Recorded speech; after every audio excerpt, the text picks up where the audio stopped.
हरियाणा विधानसभा चुनाव में हार के बाद कांग्रेस अपने गठबंधन सहयोगियों के निशाने पर आ गई है। यूपी में अखिलेश यादव ने उपचुनाव के लिए अपने कैंडिडेट घोषित कर दिए। हरियाणा की हार के बाद उद्धव ठाकरे और उमर अब्दुल्ला ने आप से गठबंधन नहीं करने के लिए कांग्रेस को आड़े हाथ लिया।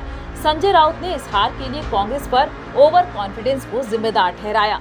इसके बाद से कयास लगने लगे कि अब कांग्रेस महाराष्ट्र में सहयोगी दलों से तोलमोल नहीं कर पाएगी।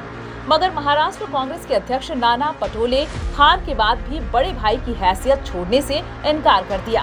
उन्होंने साफ किया कि महाराष्ट्र में कांग्रेस अपने सहयोगी शिवसेना और एनसीपी से ज्यादा सीटों पर चुनाव लड़ेगी। कांग्रेस नेता नाना पटोले ने दावा किया है कि हरियाणा में हार के दबाव में पार्टी अपनी दावेदारी कमजोर नहीं होने देगी।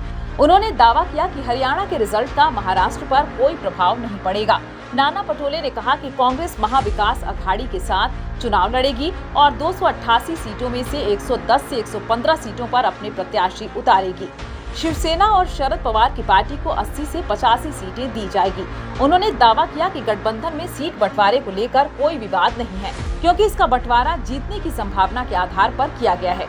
पटोले ने कहा कि जल्द ही कांग्रेस अपना घोषणा पत्र जारी करेगी। नाना पटोले ने कहा कि हरियाणा का चुनाव परिणाम चौंकाने वाला है, लेकिन यह मानना गलत है कि इसका महाराष्ट्र चुनावों पर असर पड़ेगा।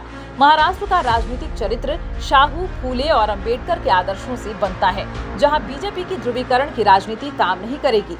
महाराष्ट्र के चुनावी मुद्दे भी अलग होंगे। उन्होंने कहा कि कांग्रेस ने 3 साल पहले ही पार्टी में गुटबाजी जैसे अंदरूनी विवादों को सुलझा लिया। इस कारण लोकसभा चुनाव में पार्टी को बड़ी सफलता मिली। पार्टी 17 सीटों पर चुनाव लड़ी और 13 जीत गई। उन्होंने कहा कि मध्य प्रदेश और छत्तीसगढ़ में बीजेपी को बड़ी जीत मिली थी, मगर लोकसभा चुनाव के दौरान उसे महाराष्ट्र में हार का सामना करना पड़ा। पटोले ने बताया कि पार्टी जल्द ही अपने उम्मीदवारों की घोषणा करेगी।